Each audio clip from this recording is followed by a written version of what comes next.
avez le beau geste, hein.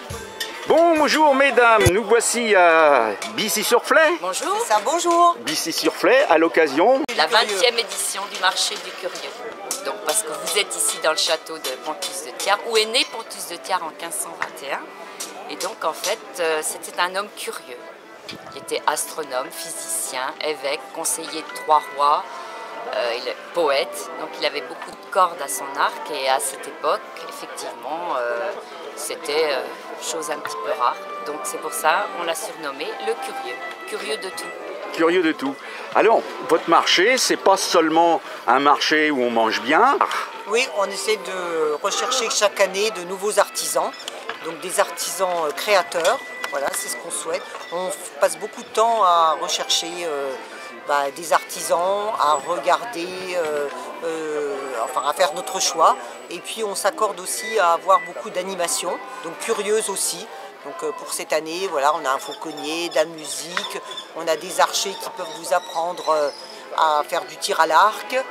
On a de la musique médiévale, on a un magicien, Comme vous le voyez là derrière, on a des échassiers qui sont absolument magnifiques. Les mandadors qui font un spectacle magnifique. On a aussi une cartomancienne. Voilà, donc on essaye chaque année de se renouveler et d'être de plus en plus curieux. Alors et attractif. Le marché n'est pas que extérieur, puisque dans la tour, partout, il y a des gens exposants intérieurs et extérieurs. Voilà. On peut se promener et visiter en même temps le château. Traverser la cour, sortir. Alors, vous êtes une association? Tout à fait. 1901? Oui, c'est ça. Qui est créée depuis 2001. Voilà, 2001. Donc ça rassemble un ensemble de bénévoles qui a pour objectif de restaurer le château, de faire vivre le château, et tout en conservant l'image de Pontus de Thiars. C'est-à-dire qu'on ne veut pas faire n'importe quoi. Voilà. On est plutôt sur des animations culturelles. Mais culturelles, voilà. tout public quand même. Dites-moi, les bénéfices, il y a des bénéfices, parce que souvent pour les mondes associatifs, c'est pas facile, sont réinvestis dans la rénovation du château? Uniquement pour la restauration du château. Oui. D'accord. Ben, c'est bien. Alors vous-même, vous êtes la présidente? Nous sommes les coprésidents. Ah, vous êtes là. Ah oui, d'accord. On a eu le même président, monsieur Claude Jouve, qui a été président pendant 20 ans et qui a souhaité remettre son mandat l'année dernière. Donc comme personne ne souhaitait forcément avoir cette lourde responsabilité, on a souhaité le faire à deux. Donc un binôme à la tête de l'association. C'est ça. Et le nom de l'association, c'est? Renaissance du château Pontus de Thiars.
Pierre. Donc voilà, c'est moi qui avais démarré le marché il y a une vingtaine d'années, après avoir lu un super bouquin d'Emmanuel Maire qui s'appelait Itinéraire d'un curieux. Alors on a décidé, en voyant ça, de faire le marché du curieux. C'était un thème sympa et finalement curieux, voilà.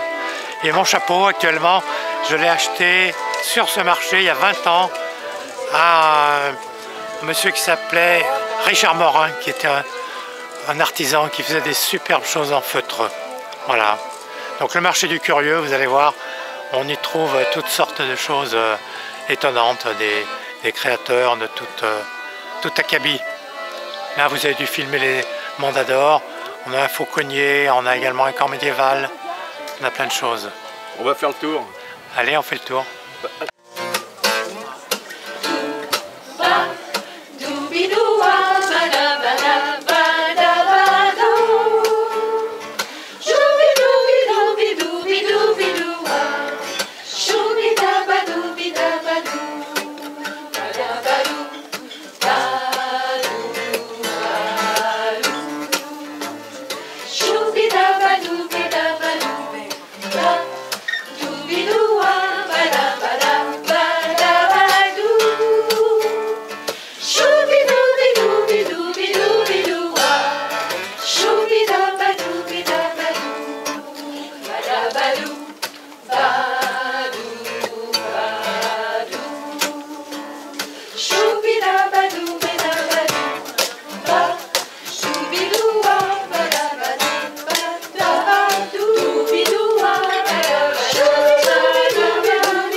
Alors, monsieur le maréchal Ferrand, vous avez une venturie, elle date du Moyen-Âge?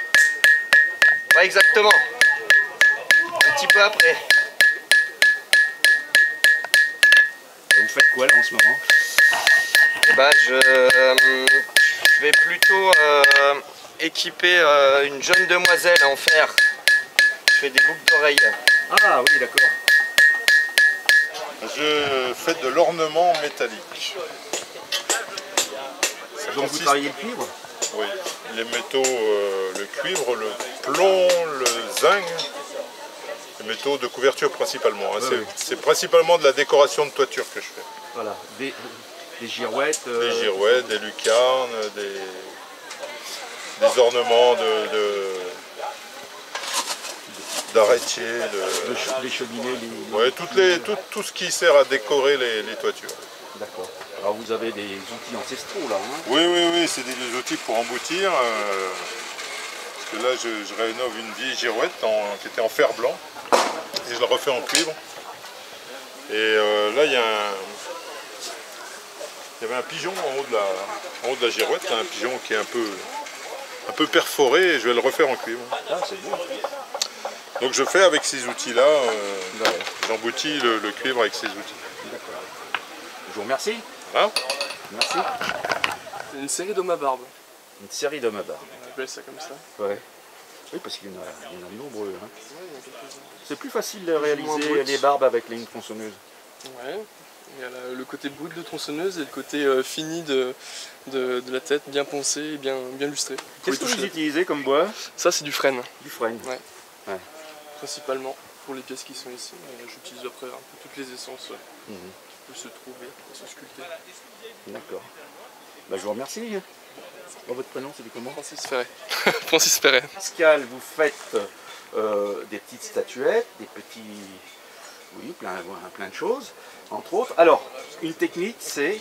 C'est de la terre cuite et il y a des assemblages bois, il y a des cuissons raccoux, sinon c'est de la terre cirée ou enfumée. Voilà, par modelage. C'est tout fait à la main, comme la pâte à modeler. Hein. Vous amusez bien là? Oui. C'est votre métier? Maintenant, on va dire. Vous êtes à la retraite et vous avez... C'est une passion, voilà. Ouais. Alors vous, votre credo, c'est la récupération. Et avec tout ce que vous récupérez, d'ailleurs, dans quels endroits? Des entreprises, des ressourceries, des personnes qui font des dons, des livres qui vont à la poubelle, des poteaux d'escalier, des chutes toutes de sortes bois de choses, menuiserie. quoi, voilà. Voilà. Et puis avec ça, vous fabriquez des petits bijoux. Des petits bijoux, des petits carnets que carnets. j'imprime avec une technique qui s'appelle le cyanotype, Ah, qu'est-ce que c'est? qui est une technique de photographie historique qui fonctionne avec les rayons du soleil. Ah ouais, première fois que j'entends parler de ça. Et ça fait du bleu cyan comme cyanotype.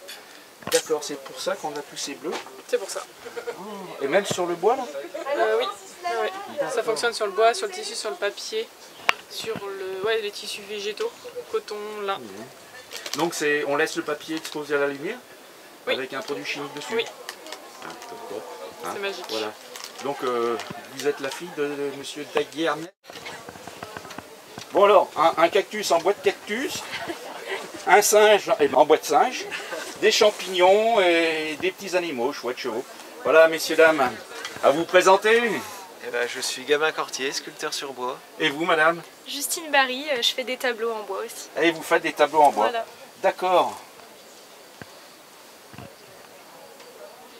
Ok. Et vous êtes de quelle région? Saint-Bonnet-de-Joux. Saint-Bonnet-de-Joux, bah oui, c'est pas très loin. Non. Voilà, parce que je rappelle que nous sommes à Bissy-sur-Flay, voilà, à côté de Germany, Genouilly, Buxy, Saint-Bonnet-de-Joux, plus loin. Voilà, merci, plaisir. Merci. Donc Grégoire, Grégoire, dites-moi alors. peinture au pochoir. D'accord. Donc je prends une image, traitée par ordinateur pour faire plusieurs calques pour plusieurs couleurs. Donc après il y a eu du temps de découpage, travail minutieux, puis après c'est de la superposition. On superpose les calques, superpose les couleurs, voilà. Et voilà le résultat. Oui, d'accord. Ah, c'est tout fait à la main. Ah oui, c'est tout moi qui fais du début à la fin. C'est quoi comme bois? Il y a une trentaine de bois différents, c'est que des bois que j'élague autour de chez moi, que je débite et fais sécher. Ou alors des bois de récup. Du style des piquets de vigne ou des bois de lit ou des choses comme ça. Ah, même du bois de lit? Eh ben oui. Ah oui, oui. Ouais, c'est vrai, ça se plante. La graine de bois de lit, c'est bien connu. Eh ben voilà.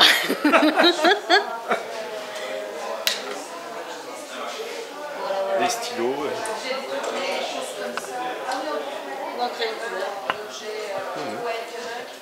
Ah oui, c'est beau. Le marché du curieux, il y a vraiment des choses curieuses. Bonjour. Bonjour monsieur. Ce sont vos productions? Oui, tout à fait monsieur, c'est tout de la pièce unique. Des émaux, vous faites beaucoup dans les émaux? Oui, nous ne faisons que de l'émail. On dit des émails, on ne dit pas des non, émaux. Des émaux. Ah. Mais nous ne fabriquons qu'avec de l'émail. D'accord.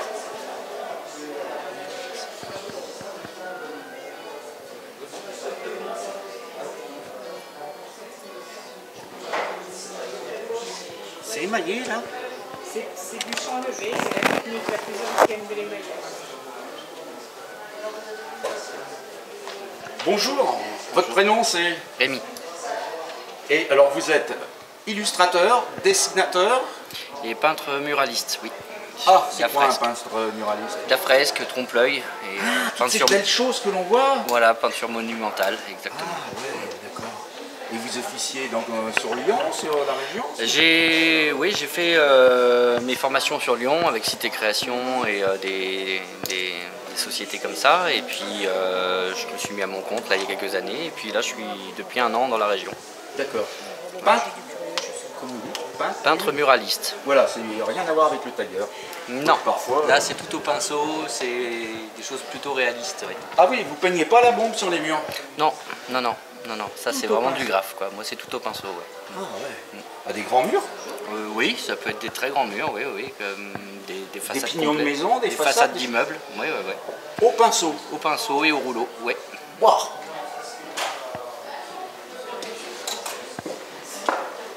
Et vous faites des BD aussi? Non.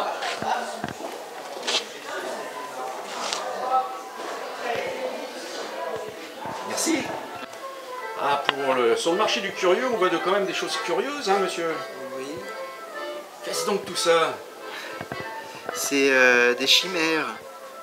C'est quoi une chimère? En fait, j'utilise les animaux comme Jean de La Fontaine avec ses fables. Oui. Pour parler des humains. Et ben, je fais pareil en fait. Ah. Voilà, donc j'utilise des animaux fantastiques et quand on s'intéresse un peu à eux, on se rend compte que c'est un miroir, c'est nous. D'accord. Oh. tous ces animaux sont sortis de votre esprit? Oui. Ah.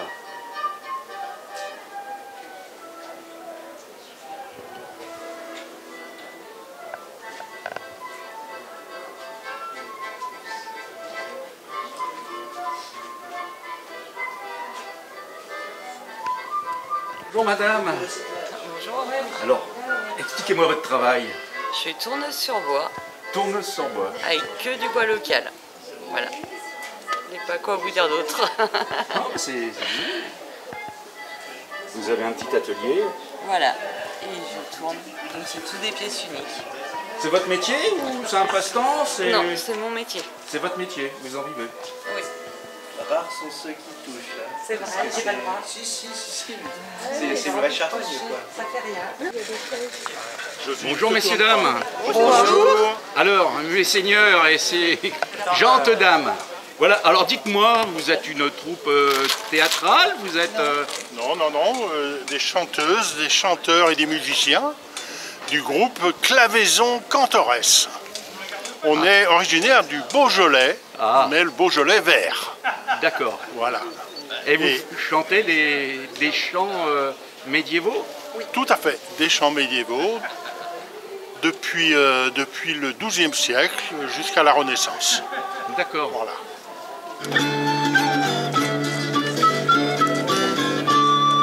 Santa Maria strelado dia, mostrano via per radus e nos guia. Santa Maria strelado dia, mostrano via per radus e nos guia. Clave faze los errados que perder foran per pecados.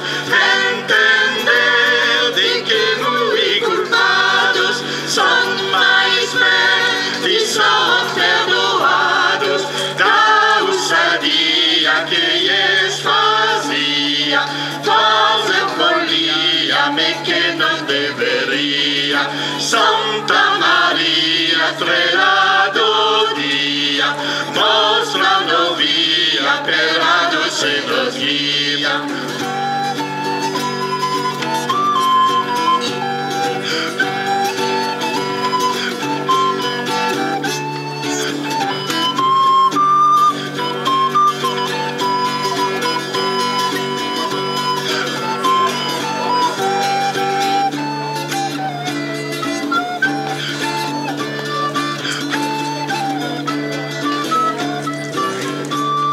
Santa Maria, estrela do dia, mostrando via, pela se nos guia.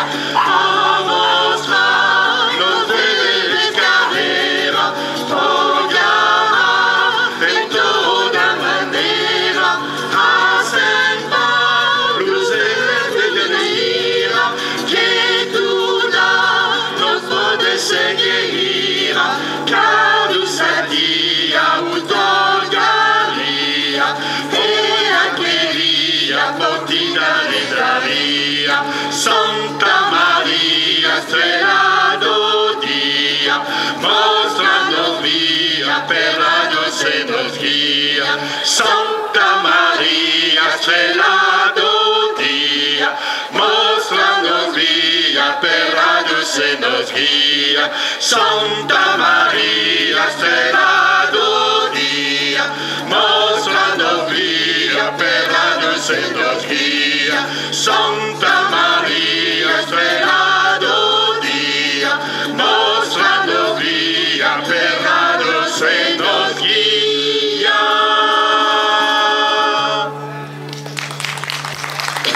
Je fais de la gravure sur cuivre, donc c'est des dessins qui sont tracés sur des plaques de cuivre qui permettent de les imprimer en plusieurs fois. Tout ce que l'on voit ici, c'est du cuivre? Non, c'est des... L'image est faite sur des plaques de cuivre, mais c'est imprimé en plusieurs exemplaires sur papier. C'est une vieille technique de reproduction d'image. Oui, oui, d'accord, je comprends.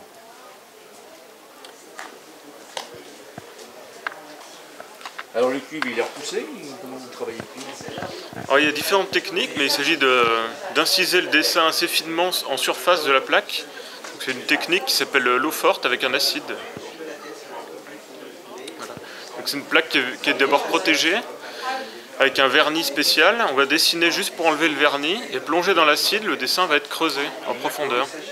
Ensuite, on va ancrer et essuyer la plaque. Tout ça à la main et passer sous presse avec un papier pour pouvoir reproduire l'image. Merci. Merci à vous.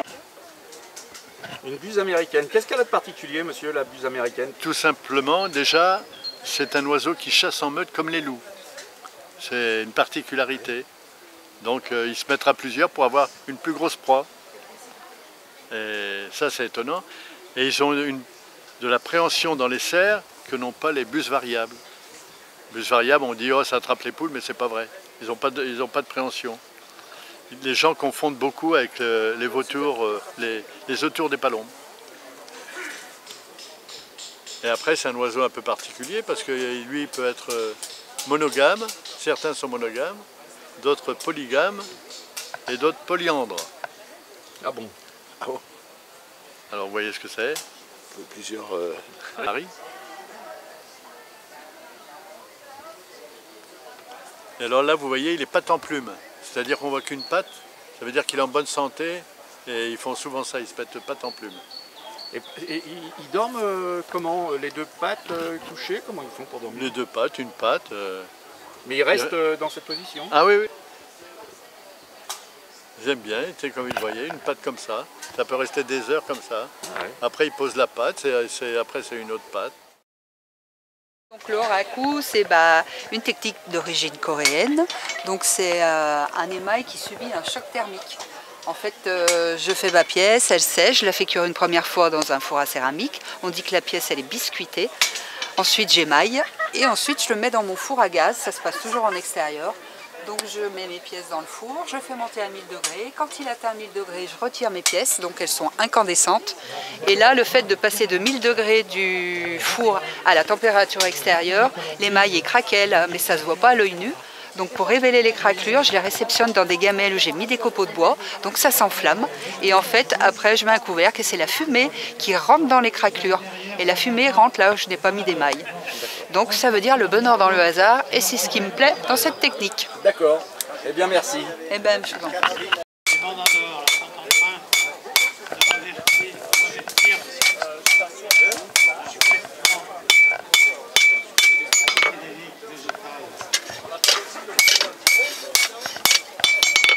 Bonjour monsieur, vous êtes le maréchal Ferrand du Moyen-Âge là ce soir? Alors là, forgeron, c'est-à-dire que je ne fais pas de fer à cheval, mais je fais là pour l'instant de l'armement, un grand couteau, comme celui-là.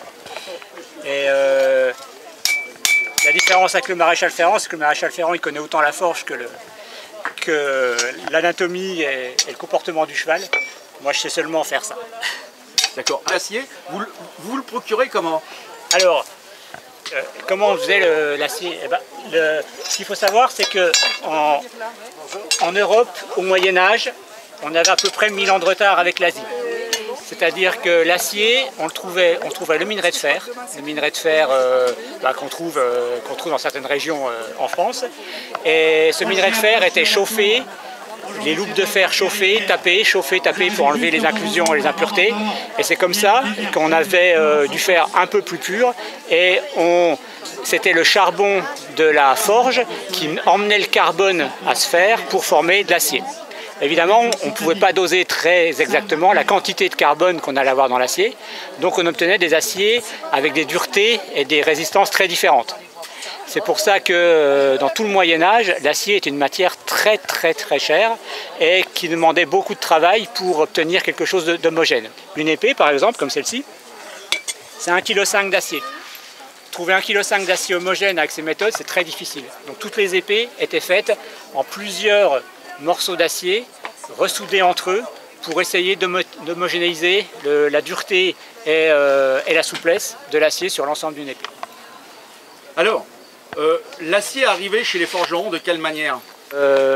C'était pas les forgerons qui fabriquaient leur acier, il était acheté, il y avait des routes de l'acier qui venaient de plusieurs régions. L'acier était assemblé ou fabriqué dans des régions d'Espagne, principalement pouvait venir d'Espagne, Tolède par exemple, ou certaines régions où il y avait des savoir-faire pour fabriquer, carburer, décarburer, c'est-à-dire enlever un peu de carbone à l'acier pour pouvoir avoir une teneur suffisante. Et le forgeron, lui, récupérait ou achetait ces morceaux d'acier et faisait ses armes. Ce sont des marchands ambulants qui se présentaient de village en village et qui vendaient leurs lingots d'acier. Les lingots d'acier étaient en vente, oui. Ah, c'est ça. Ouais. Merci. Hein. Ben, je vous en prie. Et vous faites des pointes de flèches, je vois aussi. Oui. Hein, je vois les flèches, donc oui. Il doit y avoir des pointes. Oui, il y a des pointes, alors on va vous en trouver certaines. Alors, il y a plusieurs types. Juste que j'en trouve des caractéristiques. On a ce type-là, qui est la plus courante. La plus courante, c'est la feuille de sauge. Donc c'est une pointe qui est effilée, qui était utilisée à la chasse ou à la guerre. Le but là de ces pointes de flèche, c'est de faire des blessures assez importantes pour que ça saigne beaucoup et pour pouvoir tuer le gibier ou l'adversaire. En pointe de guerre, le seul inconvénient de ces flèches-là, c'est qu'on peut les retirer assez facilement. Et l'objectif sur les champs de bataille, c'était que les combattants soient immobilisés le plus rapidement possible. Donc on a d'autres types, on va essayer de trouver ça assez rapidement. On a d'autres types, voilà, pour pallier ce problème, des types qui étaient beaucoup plus difficiles à retirer. Et d'ailleurs, on retrouve dans des traités de chirurgie du XIIIe siècle, ou même on a retrouvé des outils, des espèces de cuillères qui servaient à retirer ces pointes-là des plaies pour pouvoir l'enlever. On ne pouvait pas la retirer facilement. Mais la plupart des blessures de flèches étaient redoutées de toute façon, parce que là vous voyez, les flèches, avant de tirer, les archers les plantaient dans la terre, et quand ils les prenaient pour tirer, infection presque à chaque fois. Et ce type de pointe de flèche, la feuille de sauge ou à crochet comme ça, elle ne rentre pas dans les mailles. Si on a une armure de mailles comme ça, avec souvent en dessous un vêtement épais en laine, un gant bison, cette combinaison-là empêche ces flèches de rentrer, même tirées avec des arcs puissants. Donc certaines flèches ont été fabriquées pour, ça s'appelle la perce-maille d'ailleurs, et avec ces flèches on écarte la maille et on vient rentrer et on arrive à rentrer dans les perce-mailles. Et même des perce-armures, même principe mais beaucoup plus effilé, pour réussir à faire, il faut imaginer tout le poids d'une flèche, là celle-là c'est un peu léger, mais une flèche médiévale c'est 100 grammes. 100 grammes tirés avec des arcs de 100-150 livres, c'est-à-dire 50 kg de traction quand on tire l'arc, ça arrive à percer une armure de plate et rentrer dans l'armure, peut-être pas suffisamment pour traverser l'armure, mais suffisamment pour gêner et empêcher le chevalier de se battre. Alors les obus flèches de maintenant sont un peu fabriqués sur même principe avec une pointe beaucoup plus dure. Et les pointes de flèche donc étaient durcies, donc il fallait de l'acier à forte teneur en carbone et trempé, c'est-à-dire monté à température et trempé, pour pouvoir faire des pointes de flèche durcies qui peuvent percer les armures. Je vous remercie monsieur. Je vous en prie. Bonjour messire. Bonjour. Alors, vous êtes qui? Nous, on est les archers du Val d'Oye. Et vous tirez à l'arc? Et on a une compagnie de tir à l'arc. Le tir à l'arc, vous fabriquez vos arcs?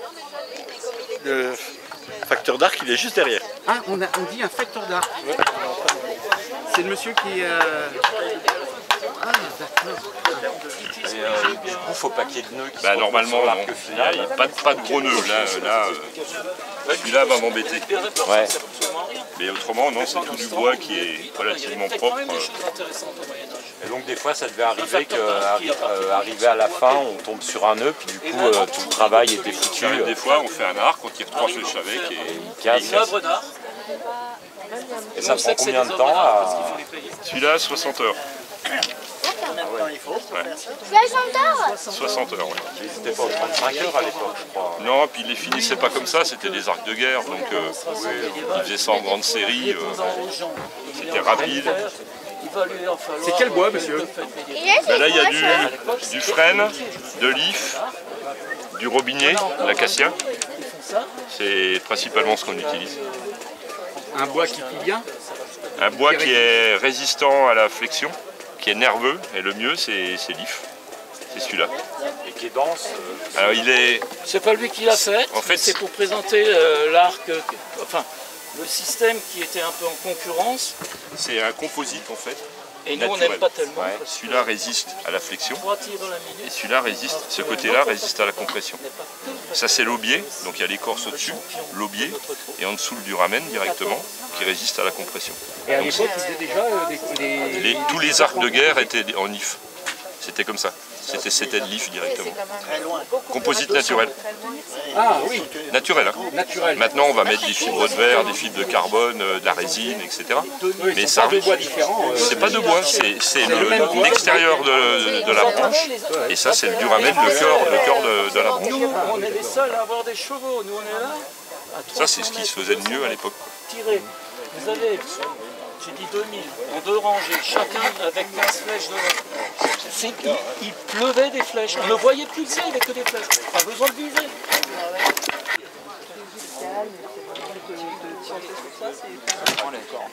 Voilà, c'est ça. Le but c'est de rapprocher les innovateurs. Ils tirent avec le dos et pas avec le... Puis quand vous pensez que c'est bon, ben voilà. Libre. Ça fait 90 kg de traction. Par contre, il faut enlever le sac. Parce que si ça se prend dedans, vous n'allez pas... Bonjour Monsieur le Président. Bonjour. Bonjour Monsieur le caméraman. Oui, alors vous êtes la compagnie des tireurs La à l'arc. troupe médiévale du Val d'Oye. Ah oui, parce qu'en fait vous êtes une troupe de spectacle. On est composé de plusieurs archers et d'artisans, de passionnés qui tiennent une échoppe avec plusieurs activités. On a la calligraphie, on a le maître du trait, on a la tapisserie, on a monsieur qui fait des chandelles, il a un métier à cordes, etc., etc. Et on a 2 forgerons. Ils sont venus avec leur forge, ils tapent toute la journée. Ah oui, on entend ça. Voilà. Sinon, notre discipline principale, c'est le tir à l'arc, effectivement. Donc on essaye de composer avec des arcs médiévaux. Donc l'arc médiéval, à l'époque, c'était l'arc anglais, le longbow. C'est un bâton avec une corde d'une certaine puissance. Et puis il faut se débrouiller avec. Donc on essaye de faire des démonstrations. Et puis de l'initiation. Ça plaît beaucoup. L'initiation de tout âge. Même à 2 ans, on leur donne un coup de main et ils tirent leurs flèches et ils sont tout contents les gamins. Voilà, de 7 à 77 ans on va dire. D'ailleurs, on voit les jeunes et les moins jeunes s'entraider là. Et vous faites aussi des spectacles de combat comme on voit? Alors on fait des démonstrations de tir à l'arc. On va faire du tir de démonstration, donc du tir de précision, du tir soutenu, du tir commandé et puis du tir de rapidité. On va essayer d'expliquer comment ça se passait pendant les grandes batailles de l'époque. Et on donne un maximum d'explications sur le pas de tir. Donc tous ceux qui sont intéressés, ils veulent s'initier, ils font du tir à l'arc, mais ils ont toutes les explications. Voilà. Je vous remercie. Mais je vous en prie. Votre prénom c'est? Alors moi, c'est mon nom médiéval, c'est Charibert de Turmany. On a tous un nom. On a tous un nom dans le médiéval. Merci. Les 2 yeux ouverts, bien sûr. Le plus simple, en plus de précision, vous tirez avec un œil fermé. D'accord, ok, voilà, je voulais savoir s'il y avait... Pas de souci.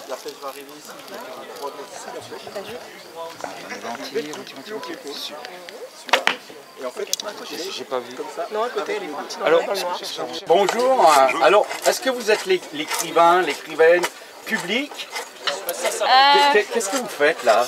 On fait de la calligraphie. Moi de mon côté je fais de la gothique, qui est plutôt donc typé Moyen-Âge. Et puis lui... Je fais un peu de tout. Là c'est du gothique pour le coup, ce n'est pas de la gothique mais de la langue gothique. C'est un extrait de Notre Père qui est dessus. Ah oui. En langue gothique, donc la langue qu'ils utilisaient avec l'alphabet qu'ils ont composé eux-mêmes, à partir des anciennes runes germaniques et du grec pour faire leur propre alphabet. Et à base de ça, ils ont réécrit une Bible et quelques textes à côté. C'est comme ça qu'on connaît cette langue.